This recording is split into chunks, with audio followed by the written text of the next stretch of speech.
Higit. Higit.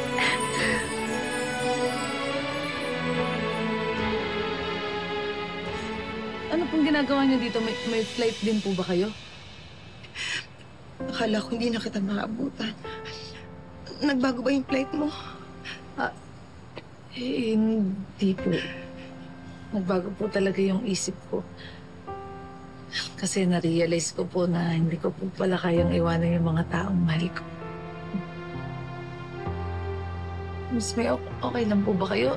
Ba't iyak pa ng iyak? Ang saya-saya ko lang kasi...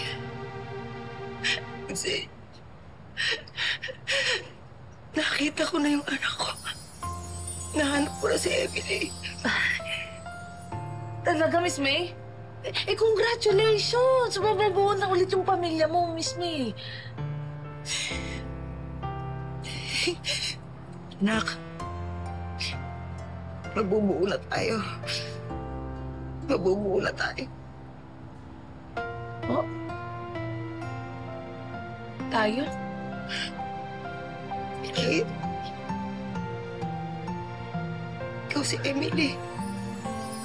Anak kita. Ako ang nanay mo. Ako ang nanay mo.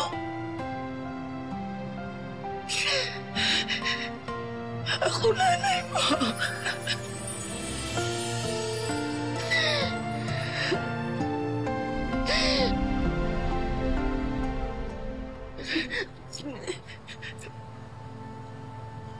Anak niyo po ako.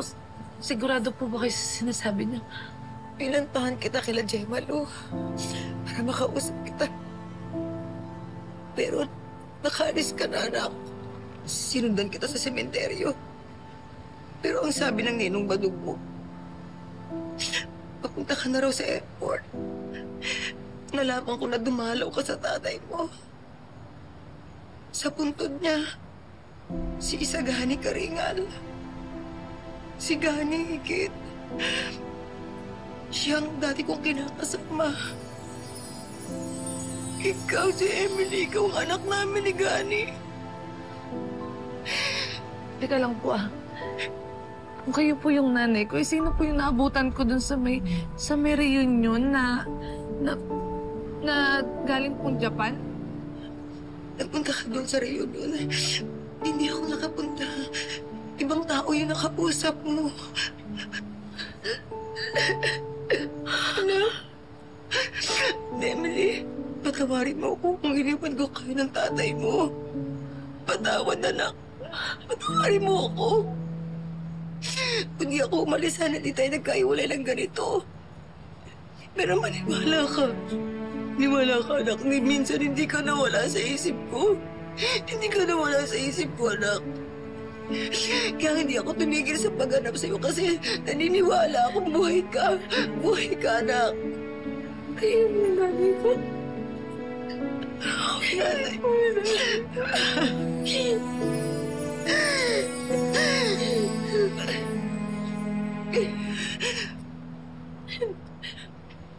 Maraming salamat po. Sobrang tagal ko. Tinantay ng pagkakataon natin. Akala ko hindi na ako pinapakinggan ni Lord sa lahat ng mga dasal ko. Pero dati niya pa pala sa akin binigay. Akala ko hindi ko na po mararanasan magkaroon ng isang nanay. Pero dati niyo pa po pala binabanana sa akin kasi kayo lagi kayong nandyan para alagaan ako at para protektahan ako. Hindi ho ako mag-i-imagine, ha? Sana totoo po itong mga to. Sana totoo lahat ng to kasi sobrang saya ko po na kayo yung nanay ko.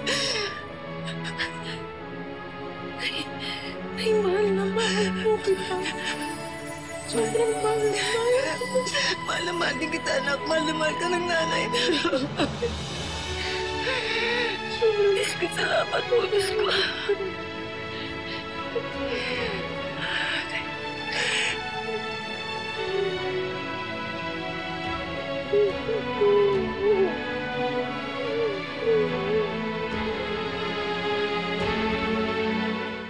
Patawarin mo ako, ha? kung hindi ako nakabalik sa inyo noon.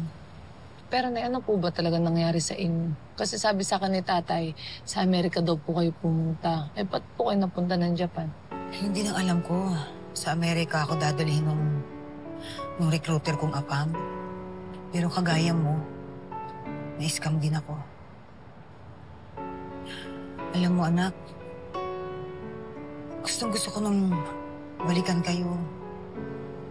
Gusto kong balikan ng tatay mo. Kaya lang, hindi ko na siya makontak.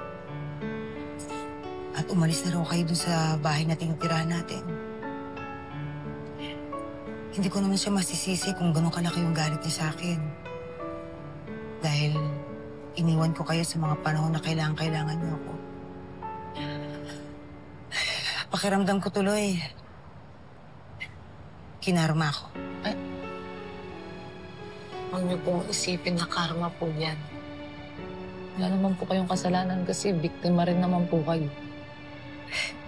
Karma ang tawag doon, Ikit. Karma yung ilang araw akong tulala. Tuliro. Palaboy-laboy ako sa Japan. Nilis ko yung lamig. Yung kalam ng sikmura. Natatakot nga ako. Baka hindi na ako mabuhay